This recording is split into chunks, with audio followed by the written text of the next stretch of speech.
Assalamualaikum class. Welcome to online classes. I am your English teacher. Today we will start our first lecture.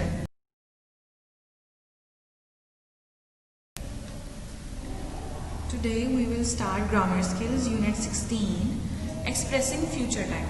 What is future? Future is an action that has not happened yet. We can think about it and we can predict it. The modals shall or will are used with the pronouns I and we when you talk about future happenings. Most people use will when they make future promises and threats. You generally use I, we shall to express the future and I, we will to make a promise or threat. While he, they shall shows obligation, for example, they shall be here on time or else. We use shall or will with first form in this sentence. Will is used with singulars, he, she, it, and shall is used with I, we, they, and you plurals. Okay class, we are going to start part A, page 78. You have to do your work with pencils neatly and clean.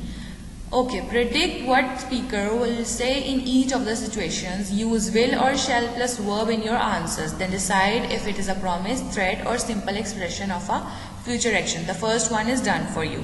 Number 1. If you don't stop squabbling, I will turn off the television and send you to bed. Warned mother. This is a threat.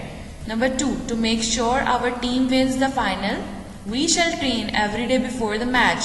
Explain the coach. This is simple future sentence. Number 3. Nathan told his teacher to make sure the playground is clean and attractive. My friend and I will stay back to clean the ground. Promise. Number 4.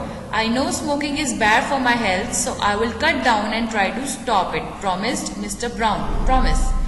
Number 5. Sean's mother told him, your computer is meant to help you study. It's not for playing games. If you don't use it for the right purpose, I will take it away from you. Threat. Number 6. I can't cycle this afternoon because I promised mom I would come straight home from school. However, I shall be there tomorrow. Paul assured his friend. Simple future. Number 7. If you are very good today, I will take you to cinema. I know you want to see that new film at the Lido, mother said with a smile. Promise. Number 8. If you add hot water to ice, it will melt the ice, predicted the little boy. Simple future. Number 9. If they drop the price of that car next month, I will buy it for you. Promised her husband. Promise. Number 10. You will be punished if you continue to ignore the rules. I will make sure of that, promised the principal. Threat.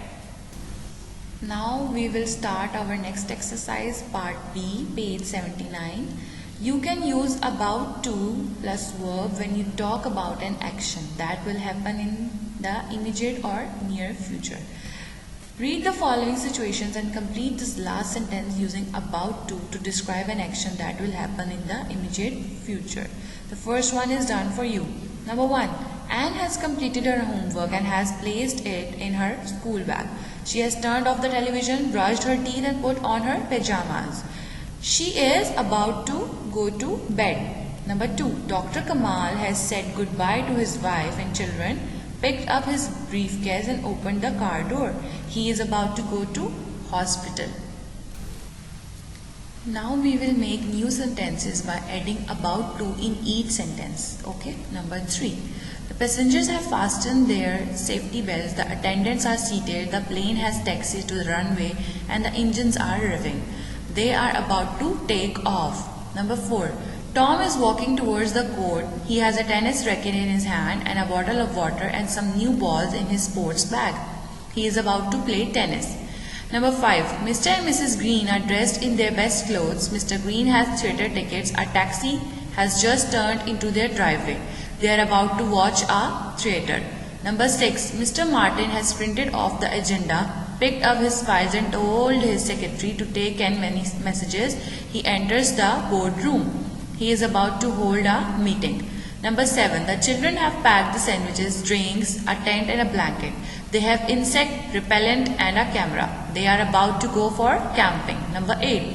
Jane is studying every night and so are all her friends. They are all very nervous. They are about to take their exam. Number 9. Dr. Packer is scrubbing his hands. The patient is ready and the nurses are standing by with his instruments and surgical gloves. Dr. Packer is about to carry out an operation. Number 10. The runners are all in position. The starter raises his gun. Everyone is tense. The race is about to begin. Okay class, this is your homework. You have to learn Unit 16, Part A plus B of grammar skills and letter to your friend thanking her for the hospitality during your visit to her house. Thank you.